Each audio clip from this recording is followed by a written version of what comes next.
매일 예배의 의미와 영향이란 제목으로 민수기 28장 살펴봅니다.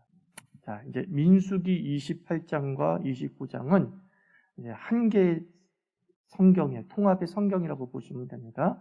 연결되어져 있는 내용입니다. 그래서 이 민수기 28장과 29장에 기록된 내용은 매일 예배, 매주 예배, 매월 예배, 매년 예배, 이런 절기와 제사법에 대한 말씀이 기록이 되어져 있어요. 상번제, 안식일, 유월절, 무교절, 초실절, 나팔절, 속죄일, 초막절, 또 속죄제, 여러 가지 7절기와 그 외에 제사법에 대해서 기록하고 있죠.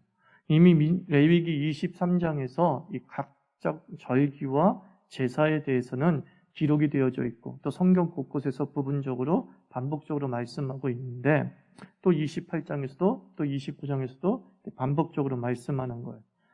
반복적으로 말씀하는 이유는 뭐냐? 그게 두 가지 이유 때문이죠. 반복하는 이유는 첫째로 강조하기 위함입니다. 중요하기 때문에 강조하는 거죠.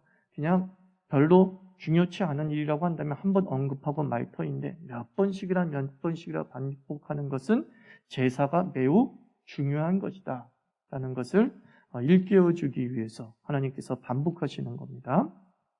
둘째로 왜 반복하느냐? 청중의 변화 때문이에요. 청중이 변했어요.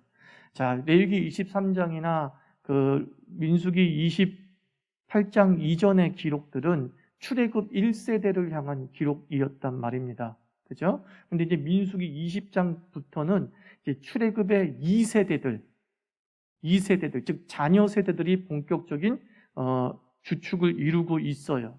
그래서 지금 민수기 28장과 29장에서 재언급되고 있는 제사 그리고 예배에 대한 기록은 이제 자녀 세대들에 대한 신앙 전수를 강조하고 있는 말씀이에요. 그래서 신앙 전수가 얼마나 중요한지를 이런 역사적 기록으로 우리에게 알려주고 있죠. 왜 반복해야 되냐? 중요하기 때문에. 왜 반복해야 되느냐? 신앙 전수를 위해서 우리는 기독교의 핵심 진리, 복음의 핵심 진리, 그리고 부모 세대가 겪은 신앙의 깊은 간증을 이렇게 귀에 인이 박이도록 들려주는 반복이 매우 중요합니다. 자, 이제 본격적으로 이제 제사에 대한 기록이 나오는데, 이제 제사를 드리라 하나님께서 말씀하시는 거예요. 1절, 2절 한번 읽어볼게요. 주께서 모세에게 말씀하셨다. 너는 이스라엘 자손에게 명령하여라. 너는 그들에게 말하여라. 정해진 절기에 따라서 너희는 내가 받을 제물, 내가 먹을 음식, 곧 나에게 불살라 바쳐서 나를 기쁘게 하는 향기의 희생제사를 어김없이 바치도록 하여라. 이렇게 말씀합니다. 그 제사를 하나님께서 지금 명령하고 있어요. 너희들은 이렇게 제사를 드려라. 출애굽 2세대들아, 다음 세대들아, 우리 자녀 세대들아, 너희들도 동일하게 너희 부모님이 드렸던 제사를 너희들도 그 가나안에서 드려야 된다라고 재차 강조하고 있어요. 한번 제사의 의미를 한번 생각해 봅시다. 이 제사는 신에게 드리는 행위잖아요. 신에게 드리는 행위예요.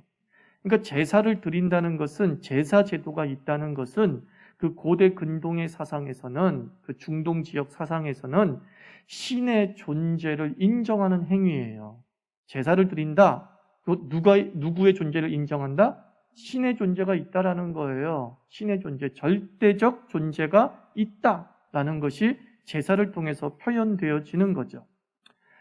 명목상으로는 왕정체제예요. 명목상으로는 왕정체제이지만 왕이 다스리는 체제 또는 추장이 다스리는 부족사회일 수도 있겠지만, 실질적으로는 이 성경시대의 나라들은 신정체제였어요. 신정체제. 신이 다스린다라는 것이죠. 그래서 애굽이나 아수르라고 하는 강력한 왕정제도의 나라에서조차도 신전이 존재했고, 그 신전에 왕이 나아가서 제사를 드렸어요. 그것은 무슨 뜻이냐? 왕이 다스리는 나라가 아니라 신이 다스리는 나라다. 하나님이 나라를 다스리는 나라다라는 것이 그 제사의 행위를 통해서 모든 사람들에게 알릴 수 있었다라는 거죠. 자, 이스라엘 민족은 무슨 체제예요? 신정 체제예요. 하나님이 다스리고 있는 나라, 하나님이 다스리고 있는, 하나님이 통치하고 있는 민족이란 말입니다. 민족이란 말입니다. 그러면 율법이란 무엇이냐? 율법은 그 하나님의 통치 철학, 이렇게 생각하시면 돼요. 하나님이 이스라엘을 어떻게 다스릴 것인가에 대한 규율과 규례, 철학이 율법에 담겨져 있는 거죠. 자, 그래서 하나님에게 제사를 드린다는 것은 무슨 뜻이냐? 하나님의 통치를 인정한다라는 뜻이고, 또 제사를 통해서 왕이신 그 하나님의 율법을 지키겠다고 하는 시민 서약과 같은 거예요. 제사를 통해서 하나님의 통치를 인정하는 것이고, 제사를 통해서 하나님의 통치 율법을 어떻게 하겠다? 지키겠다라고 하는 서약하는 그 두 가지 의미가 담겨져 있는 거예요. 그러니까 이제 고대 그리스나 이런 때 신탁이라는 단어가 있잖아요. 오러클, 즉 신이 말씀하시고 신이 맡기시는 것, 그렇죠? 그러면 그것들을 사제들이 전해주면 왕들이나 귀족들이나 이런 사람들이 그 신탁을 듣고서 순종하고 그러지 않습니까? 그것처럼 마찬가지라는 거예요. 그래서 제사는, 이거는 성경 시대의 제사는, 다시 얘기합니다. 누구의 통치를 인정한다? 하나님의 통치를 인정하는 거다. 그리고 무슨 서약을 하는 것이다? 그 하나님의 통치 철학인 율법을 지키겠다 라고 날마다 서약하는 시민 서약과 같은 거예요. 시민 서약과 같은 거예요. 그래서 율법은 어떤 기능을 했냐면, 율법은 하나님의 통치 철학이기 때문에 이스라엘을 이상적인 나라가 되게 하는 거죠. 그 율법만 잘 지키면 이스라엘 민족은 그 어느 민족에게서도 발견할 수 없는 이상적인 나라, 이상적인 공동체를 형성할 수 있죠. 그래서 제사가 드려진다는 것, 즉 제사가 계속적으로 이스라엘 민족에게 진행령이 된다는 것은 이스라엘이 하나님의 존재를 여전히 의식하고 있고, 이스라엘이 하나님의 율법을 상기하면서 그 율법을 지키려는 마음이 여전하다라는 것을 확인하는 과정인 거예요. 이스라엘 민족에게 제사가 드려지고 있는 한, 그것은 상징적으로 하나님의 통치가 이루어지고 있다는 것이고, 이스라엘 민족은 그 율법을 온전히 지키고 있다는 뜻이고, 제사가 온전히 드려지고 있는 한 그 이스라엘은 율법이 추구하는 그 이상적인 나라의 형태로 성장한다, 퇴보한다, 성장한다, 이루어져 가고 있다라는 것이 보여준단 말입니다. 그래서 제사는 하나님 나라가 임했다, 하나님 나라가 이루어지고 있다라고 하는 표식이에요. 그리고 하나님의 통치가 여전히 이스라엘 속에 힘이 있다라는 것을 확인하는 거죠. 그래서 이스라엘의 역사와 제사와의 관계를 보면, 제사가 무너졌을 때, 이스라엘 역사에서 제사가 무너졌을 때 그 나라도 무너졌죠. 그 하나님 나라가 꿈꾸는 나라가 완전히 파괴되고 무너져요. 율법을 안 지키고 있다라는 게 뭘로 증명이 되냐면, 제사도 안 드리고 있어요. 하나님을 향한 모든 예배가 무너져 있어요. 그것은 또 다른 말로 이스라엘 민족이 하나님 나라의 시민 서약을 지키지 않고 살아가고 있다. 그리고 그 결과는 뭐냐? 이상적인 나라가 될 수 있는 그 가능성과 기회가 이스라엘 민족에게 사라진다는 거예요. 그건 개인에게도 마찬가지죠. 개인에게도 예배가 무너지고 제사가 무너지면 그 인생이 무너졌어요. 대표적인 사람이 사울왕이죠. 사울왕이 어느 순간부터 무너졌죠? 제사가 무너질 때부터 무너졌잖아요.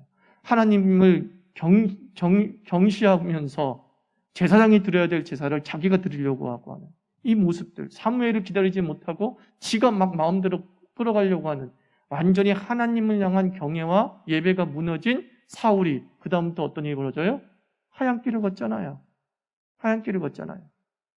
그래서 자기의 아들에게 물려줄 수 있는 그 왕의 자리를 아들에게는 결코 물려주지 못하게 되는 거죠. 예배가 무너진 한 사람이 곧 그의 인생도 무너진다. 사울왕이 명확하게 우리에게 보여주고 있어요. 이것은 신약 시대에 우리에게도 그대로 적용이 되는 거예요. 우리가 하나님의 통치를 인정한다라고 하는, 하나님이 나를 다스리고 내가 하나님 나라에 살고 있으며 내가 그 하나님 나라의 온갖 좋은 은총을 누리며 살기를 원하는 그 마음을 가지고 있는 자들은 무엇으로 표현되어지느냐? 예배로 표현되어지는 거예요.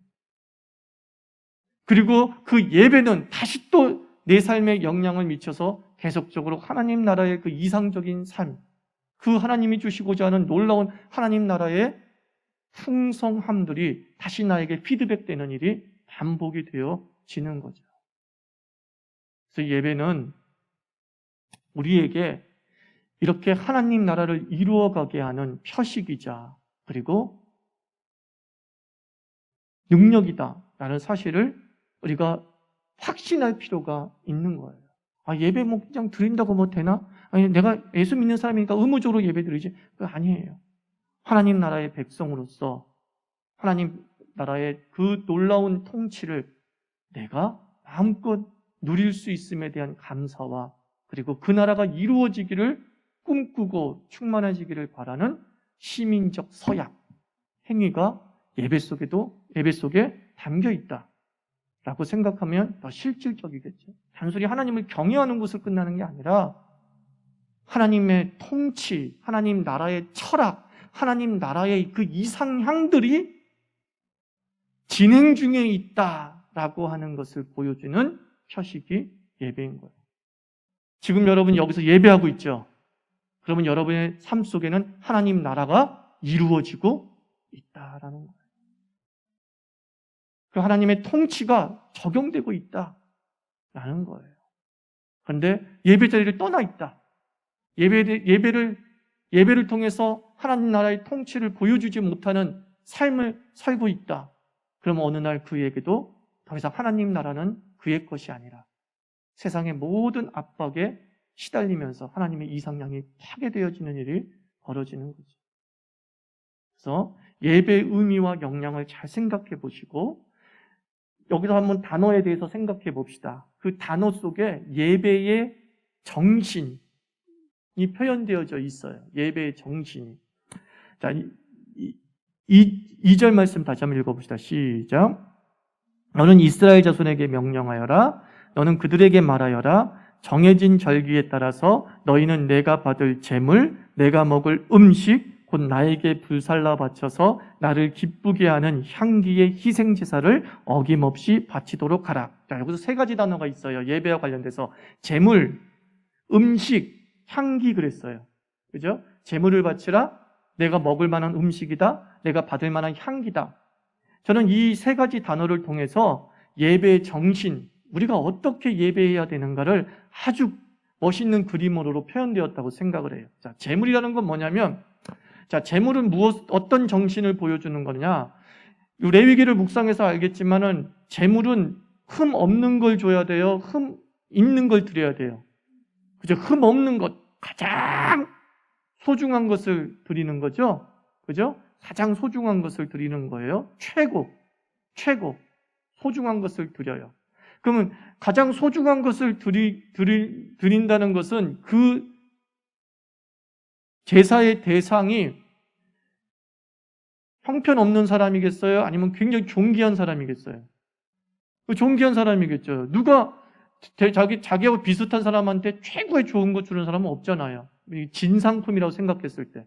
왕에게는 최고의 좋은 것을만 드리잖아요. 그죠? 그래서 제물을 드린다라고 하는 말은 하나님을 최고로 여긴다. 그런 뜻이에요. 하나님을 최고로 여긴다. 자, 두 번째, 음식이라고 있어요. 음식은 일정한 시간에 먹잖아요. 그죠? 대부분의 사람들은 밥 먹는 시간이 좀 정해져 있어요. 즉, 아무 때나 예배를 드리는 게 아니라, 내키는 대로 예배를 드리는 게 아니라, 예배는 언제 드려야 되느냐? 정해진 시간은 꼭 있어야 된다는 거예요. 하나님만을 위한 시간이 정해져 있는 예배. 그게 받음직한 예배라는 거예요. 오늘 예배나 드릴까? 이게 아니에요. 오늘은 7시 30분은 하나님께 정해진 시간으로 여기라는 것이죠. 그래서 그 시간에는 온전히 하나님과의 관계된 시간으로 생각하다 그런 뜻이지 내키고 기분 좋은데 오늘 시간이나 남으니까 예배나 드릴까? 이런 개념으로 드리지 말라는 것이죠. 음식이란 말은 그런 뜻이에요. 정해진 시간이 있다. 셋째, 향기라 그랬어요. 이 향기는 보통 기쁨, 자원하는 마음이다라고 생각하시면 됩니다. 그러니까 어떻게 예배드리냐, 제물, 음식, 향기를 통해서 우리는 이렇게 얘기하죠. 일정한 시간에 기쁨으로 최고의 것을 드리는 것, 그게 예배예요. 자, 일정한 시간에 기쁨으로 뭘 드린다고요? 최고의 것을 드리는 거예요. 자, 좀 마지막 최고의 것이 이제 여기서 이제 해석이 달라지는 거예요. 대체 최고의 것이 뭐죠? 정성인가요? 그게 뭘까요? 최고의 것이라는 게? 나만큼 최고인 거 없잖아요. 그죠? 그래서 예배는 뭐예요? 죽는 거라고 말씀을 드렸잖아요. 예배는 죽는 거예요. 내가 죽는 거예요. 나의 모든 자아가 죽고 나의 모든 욕심이 죽고 그냥 하나님이 말씀하시는 것에만, 하나님의 존재 자체에만 이 감격하는 상태. 그게 나를 제물로 드리는 거예요. 나 지금 시간을 짬내서 드렸어요. 그게 최고의 것이 아니라 내가 헌금을 막 엄청나게 드렸어요. 그 최고의 것을 얘기하는 게, 최고는 뭐예요? 나를 드리는 거예요. 나 자신, 내 자아, 내 못난 자아, 내 부족한 자아, 내 허물 많은 이 자아를 하나님께 드리는 거예요. 나만큼 소중한 건 없는데 그걸 하나님께 드리는 거예요. 나도 내 것이 아닙니다. 그죠? 나도 내 것이 아닙니다. 하나님의 것입니다.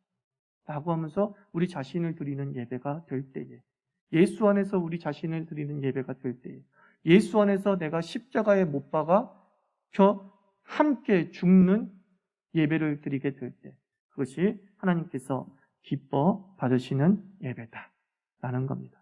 다음 주에 우리가 이제 대략의 내용들을 29장까지 한번 살펴보도록 하겠습니다. 오늘은 이것만 꼭 기억하십시오. 지금 여러분이 예배를 드리고 있는 이 순간이 하나님이 우리를 통치하신다고 하는 증명이고, 우리가 예배를 드리고 있는 동안에 하나님의 통치가 우리 안에서 진행형이 될 것이며 성취될 것입니다.